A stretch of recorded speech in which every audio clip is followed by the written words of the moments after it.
Hey guys, make sure to like, share, and subscribe. And if you would like to leave a tip for my reading, you may do so down in the description box, links down below. Thank you so much. Hey Aries, happy birthday Aries. This is Luna from the Artisan Tarot. Giving you your fairy blessing card for St. Patrick's Day, Luck of the Irish. I actually am part Irish, for those of you who don't know. But I wanted to go ahead and share like a 5-minute video pulling one card. And I started off with you because it's your birthday and I absolutely love this time of the year, which is funny because I'm not Aries. I'm a Scorpio Sagittarius, but I have 5 placements in Scorpio. So I got a lot of Mars in my chart that likes to be very critical and analytical.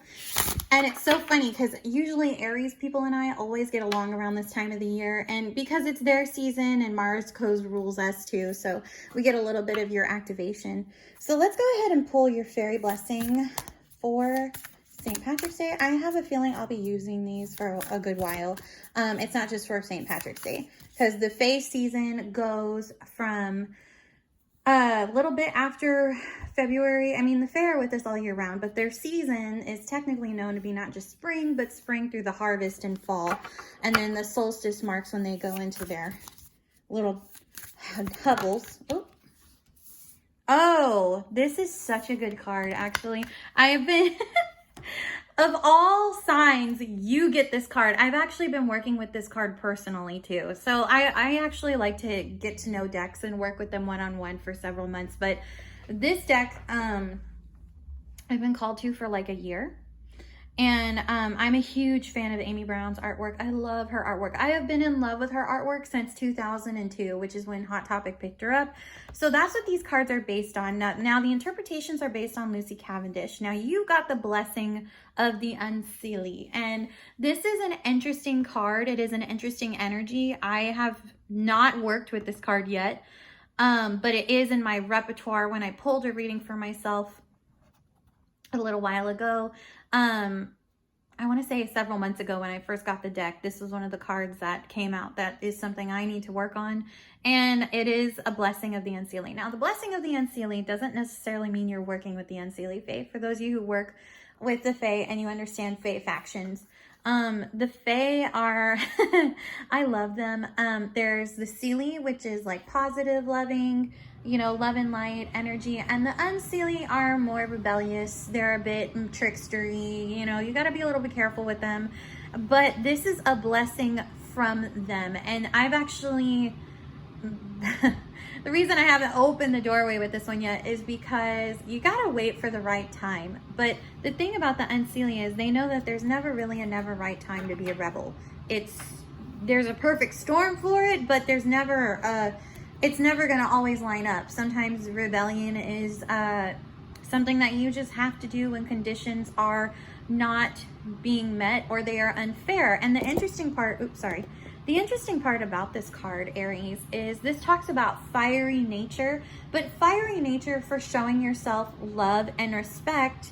When you're being a rebel, you're not just doing it carelessly. Usually you have a cause. And here, this has to do with showing yourself that you do love yourself by either laying down the law, being a little bit crass, you know, having that energy that may not be normal for you. You know, you guys are pretty easy peasy, except when you're cranky.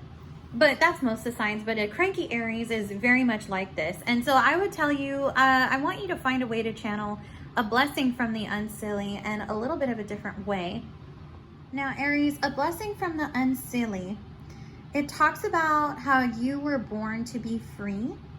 And that is so you can decide who you are meant to be for yourself and not for others. This is very much a not following the crowd kind of card.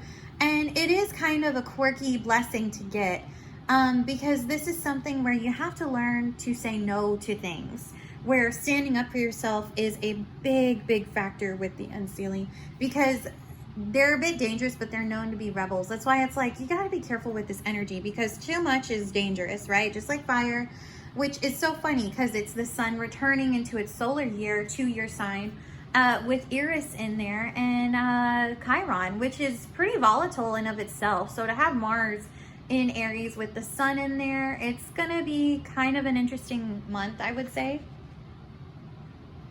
Also, because this talks about having confidence, which, you know, Aries people that I know, every Aries man or woman, the Aries men are confident, but the Aries females are not. And I think that's something that you guys need to work on this month. Even though the males are confident, they're only confident in their exterior. They're not confident in their interior world. And I would say that is something that you both need to work on. And like I said, not just saying no. Now, this card can be known for difficult or disruptive energies as well, because that's what the unseelie do. Like I said, they're tricksters. They're, you know, they teach humans lessons. Sometimes not always the best. Kind of like that Leprechaun movie, right? So, you know, that would be a trickster fae. That would be an unseelie fae I would consider, even though it's a horror movie, but definitely something I would consider to remember that these energies, they're not only chaotic, they can be destructive. So you need to figure out how to channel that in the best way that is possible for you. But this also has to do with breaking labels as well. And so this is the thing. You need to figure out what your work is through holy purpose or divine purpose, okay? That is meant for you. And the only way you can really get this energy to work for you, if you're a love and light person and you're like, why would I work with the unseelie? Because I got that car. I had that thought too. You know, if you're not sure, if you really want to work with this energy, you can say, you know what, you can contact the goddess Freya, the Viking goddess Freya. She is the goddess of Fae and all fairies. And I would definitely, or any other Celtic goddess that is associated with Fae or fairies, I would definitely have a chat or a prayer with her. Prayer for me is chat, where I tell them what's up for my guides and deities. So I would tell you to work it out with them and the higher ups and figure out how best to incorporate this kind of rebellious in your face energy this month. Like, I would say this month, but it's a whole week and it's St. Patrick's Day, but this is a blessing. And what I'm learning with these cards, with the Fae blessings, is they manifest quick, but the energies last for a few months. So this could go well into 3 months from now. It could go into 6. It just kind of depends on the frequency that you're at and also your path. So that's why I say, if you're not sure, and also please don't just work with this energy and bring in chaos and don't have a plan of how you're going to bring order. Because if that's the case, you might as well just start working with, you know, Scorpio energy. And I would definitely still call in a Fae goddess or a Celtic goddess to kind of keep them in line, because these energies, if left to their own devices, can be pretty destructive. So that's what I have for you for the Fae blessing. Still a great blessing, though. They're giving you the gift of freedom at its purest form. Other than that, I gotta let you go. I'll talk to you later, and bye-bye. And if you would like to tip or donate, I have a link for that below. And we'll speak again. Bye-bye.